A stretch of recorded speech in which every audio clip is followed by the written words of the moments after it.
మనం చర్చించినప్పుడు పొదిలిలో జగన్ పర్యటన రైతులను పరామర్శించడానికి వెళ్తే తప్పేముంది, అది మనం మాట్లాడాం.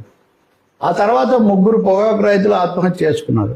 వాళ్ళు కౌలు రైతులు, పైగా పొగాకు గిట్టుబాటు వస్తుందని. కానీ పొగాకు రైతులను పరామర్శిస్తే లేకపోతే ఇంకేమైనా అన్యాయానికి గురైన వాళ్ళని పరామర్శిస్తే తప్పేం లేదు.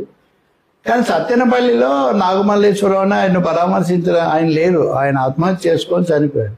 వేధింపుల వల్ల అతను చనిపోయాడు. అతనికి ఒక విగ్రహం పెడుతున్నారు. ఆ కుటుంబాన్ని పరామర్శిస్తానని జగన్ ప్రకటించినప్పుడు టీడీపీ వాళ్ళు విమర్శించారు. ఏడాది తర్వాత పరామర్శ ఏంటి, అసలు అతని నేపథ్యమే సరైంది కాదు ఈ పద్ధతిలో.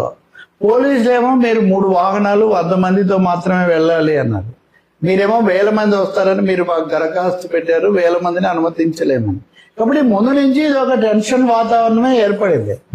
ఇప్పుడు ప్రతిపక్ష నాయకులు వెళ్ళినప్పుడు జనం వస్తారు, పోలీసులు ఎలా చర్యలు తీసుకోవాలి ఏంటి వాళ్ళు చూడాలి.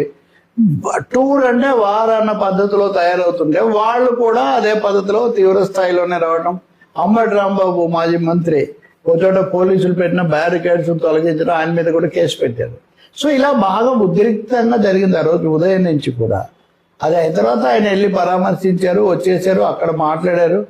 మాట్లాడినప్పుడు హెచ్చరికలు చేసి నేను రేపు ఈ విషయం మీద మాట్లాడతాను వివరంగా అన్నారు. నిన్న ఆయన వివరంగా మీడియా గోష్ఠి తన నివాసంలో పెట్టారు.